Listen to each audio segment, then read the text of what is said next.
Bismillahirrahmanirrahim. Assalamualaikum warahmatullahi wabarakatuh. Hari ini kita kuliah ekologi industri dengan topik produksi bersih dan minimisasi limbah. Mengapa perlu produksi bersih dan minimisasi limbah?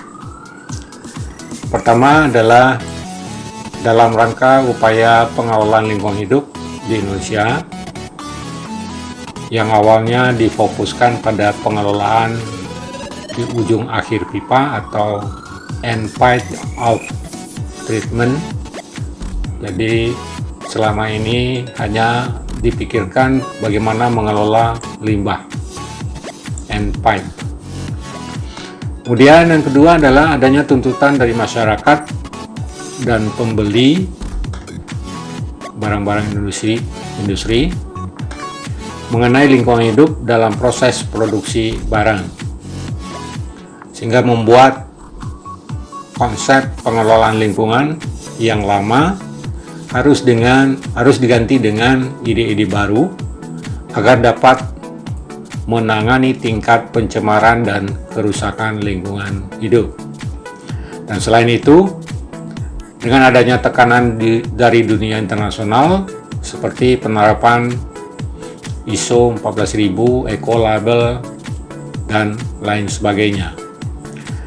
Sehingga salah satu strategi untuk merealisasikan pembangunan berkelanjutan atau sustainable development adalah melalui pengembangan penerapan prinsip-prinsip produksi bersih atau cleaner production. Apa itu cleaner production atau produksi bersih? UNEP pada tahun 1989 memberikan definisi bahwa produksi bersih adalah penerapan secara kontinu strategi pencegahan yang terpadu pada proses produksi, produk dan jasa untuk meningkatkan efisiensi dan mereduksi risiko pada manusia dan lingkungan hidup. Untuk proses produksi, cleaner production dihasilkan oleh satu atau kombinasi konservasi material, air, dan energi, kemudian eliminasi zat toksik dan material limbah, kemudian mereduksi kuantitas dan toksisitas emisi dan limbah pada sumbernya sampai kegiatan proses produksi berakhir. Sedangkan untuk produk, cleaner production dimaksudkan untuk mereduksi dampak lingkungan hidup, dampak kesehatan dan keselamatan lingkungan dari pengaruh produk sampai tahap daur ulang, sejak dari ekstraksi material sampai pada proses manufaktur hingga pemakaian produk dan bahkan sampai kepada keselamatan lingkungan atas pembuangan produk tersebut sebagai limbah. Sedangkan untuk jasa, industri jasa, cleaner production harus memberikan perhatian atas desain dan layanan produk. Dan produksi bersih adalah suatu strategi pengelolaan lingkungan yang bersifat preventif dan terpadu yang perlu diterapkan secara terus-menerus pada proses produksi dan daur hidup produk dengan tujuan untuk mengurangi risiko terhadap manusia dan lingkungan hidup. UNEP memberikan definisi produk bersih adalah penerapan berkelanjutan dari strategi lingkungan preventif terintegrasi untuk proses, produk, dan layanan untuk meningkatkan efisiensi secara keseluruhan dan mengurangi risiko terhadap manusia dan lingkungan. Pada tahap produksi bersih dapat diterapkan pada proses yang digunakan dalam industri apapun, baik produk itu sendiri dan pada berbagai layanan yang disediakan di masyarakat. Sedangkan untuk proses produksi, maka produksi bersih dihasilkan dari salah satu atau kombinasi dari penghematan bahan baku, penghematan air, penghematan energi, dan menghilangkan bahan baku yang bersifat racun dan berbahaya, serta mengurangi kuantitas dan toksisitas semua emisi dan limbah di sumbernya selama proses produksi. Sedangkan untuk produksi bersih bertujuan untuk mengurangi dampak lingkungan, dampak kesehatan, dan keselamatan produk selama seluruh siklus hidupnya, dari ekstraksi bahan mentah melalui pembuatan dan penggunaan hingga pembuangan produk yang terakhir, atau jika produknya sudah menjadi sampah. Sedangkan untuk di tingkat layanan atau servis atau jasa, produksi bersih menyiratkan memasukkan masalah lingkungan ke dalam perancangan dan penyampaian layanan atau jasa. Ada 4 prinsip dasar produksi bersih yang harus dilaksanakan. Pertama, prinsip kehati-hatian, yaitu tanggung jawab yang utuh dari produsen agar tidak menimbulkan dampak yang merugikan sekecil apapun. Kedua, prinsip pencegahan. Hal ini penting untuk memahami siklus produk dari pemilihan bahan baku hingga terbentuknya limbah. Yang ketiga, prinsip demokrasi. Komitmen dan keterlibatan semua pihak dalam rantai produksi dan konsumsi. Keempat, prinsip holistik, yaitu pentingnya keterpaduan dalam pemanfaatan sumber daya lingkungan dan konsumsi sebagai satu daur yang tidak dapat dipisahkan. Kata kunci produksi bersih adalah pendekatan pencegahan kerusakan lingkungan hidup dan pengelolaan lingkungan hidup. Produksi bersih juga sering disebut sebagai ekoefisiensi, minimisasi limbah, pencegahan terjadinya polutan, produktivitas hijau, dan mencakup sesuatu hal yang bersifat ekstra, misalnya keadaan darurat.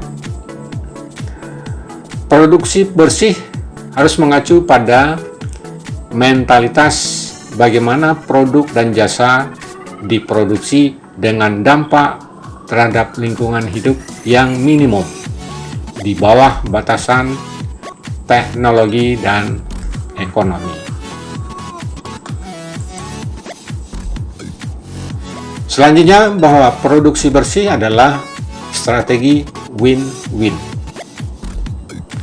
mana konsep produksi bersih adalah untuk melindungi lingkungan hidup, melindungi konsumen, dan melindungi pekerja sambil meningkatkan efisiensi industri, profitabilitas, dan daya saing.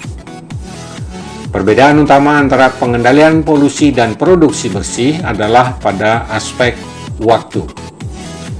Dan pengendalian polusi adalah pendekatan reaksi dan obati setelah kejadian. Sedangkan produksi bersih adalah filosofi antisipasi dan cegah berwawasan ke depan.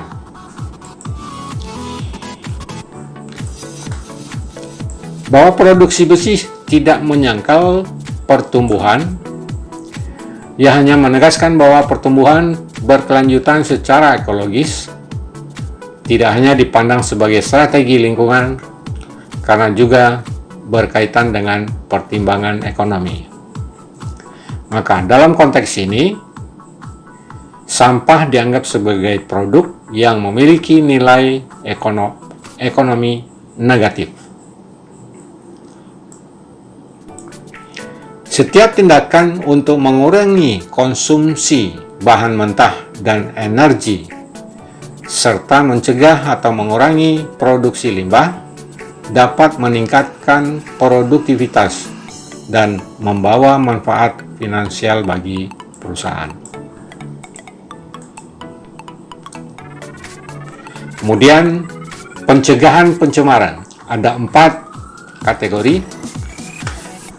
Pertama adalah praktek-praktek kebersihan di dalam rumah atau good housekeeping yang menjamin pemanfaatan sumber daya secara efisien dan mencegah terjadinya kehilangan bahan baku selama proses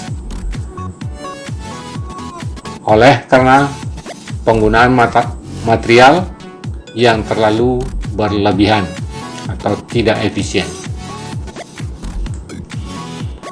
Kemudian yang kedua adalah substitusi bahan baku dan bahan baku pembantu guna mereduksi atau mengeliminir kehadiran zat-zat yang tidak dikehendaki seperti logam berat, zat-zat yang bersifat karsinogenik atau CFCs.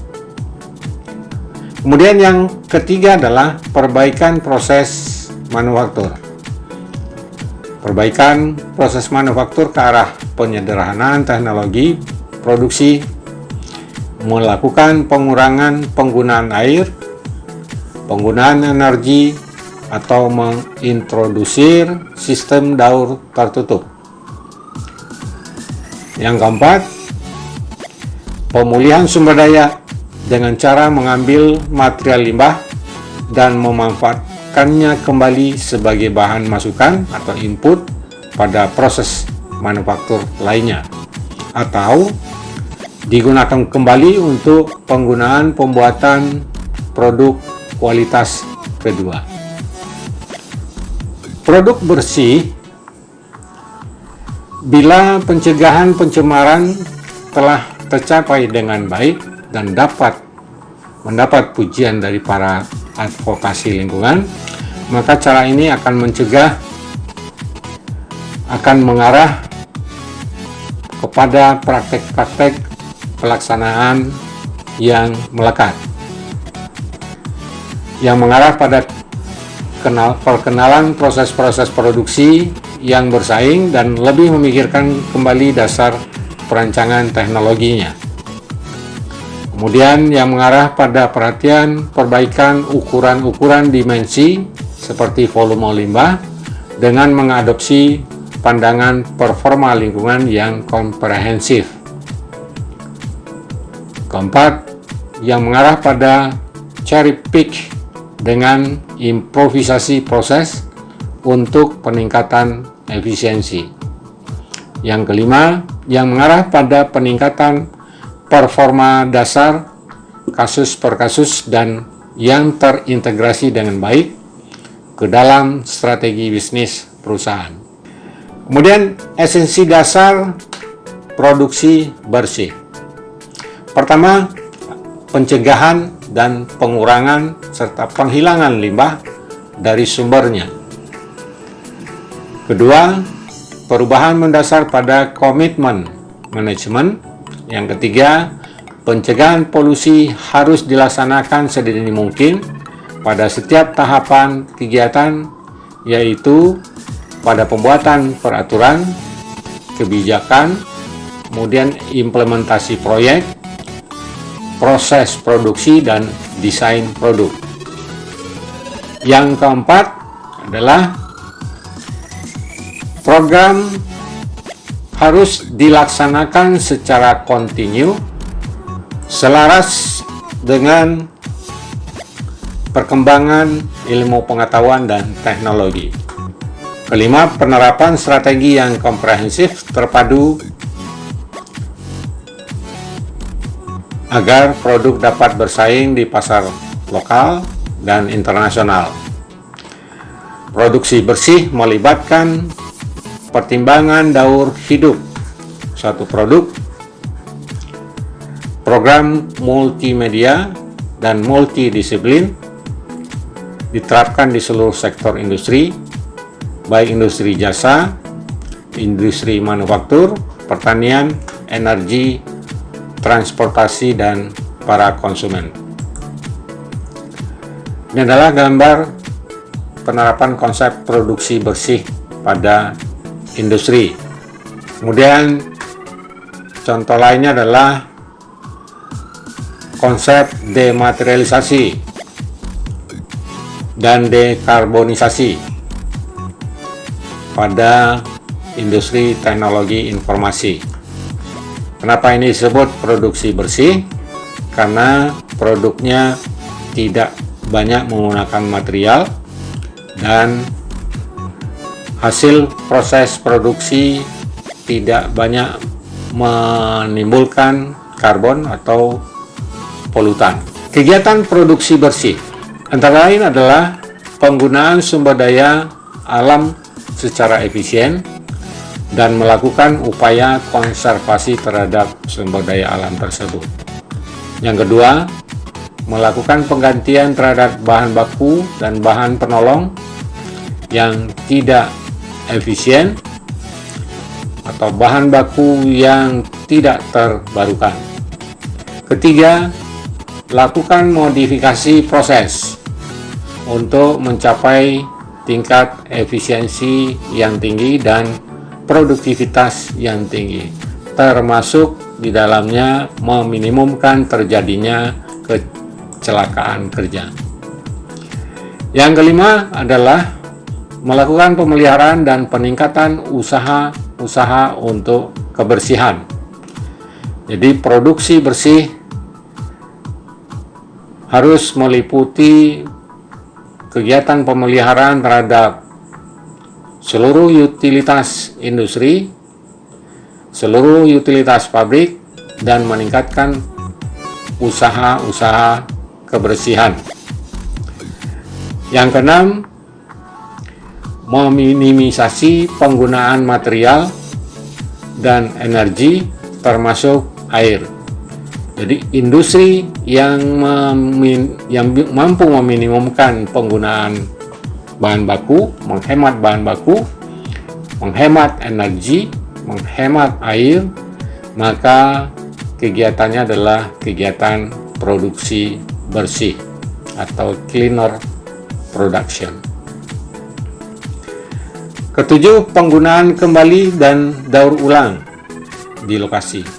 Jadi penggunaan kembali material yang sudah menjadi limbah untuk bisa digunakan kembali atau didaur ulang di dalam lokasi industri itu sendiri. Yang kedelapan, penerapan tata laksana rumah tangga yang baik atau good housekeeping. Jadi rumah kita, ibarat rumah kita, kalau bersih berarti limbahnya nihil. Kalau rumah kita jorok, maka pertanda tata laksana tidak baik. Yang punya rumah atau yang mengelola rumah tidak efisien karena banyak limbah dan polutan. Kemudian yang kesembilan adalah melakukan pelatihan-pelatihan kepada karyawan.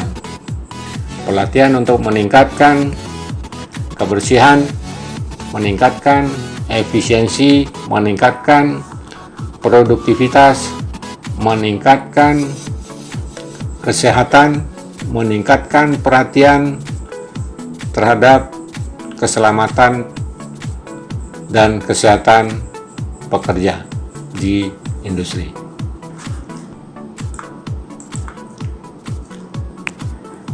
Demikian kuliah kita hari ini. Terima kasih. Wassalamualaikum warahmatullahi wabarakatuh.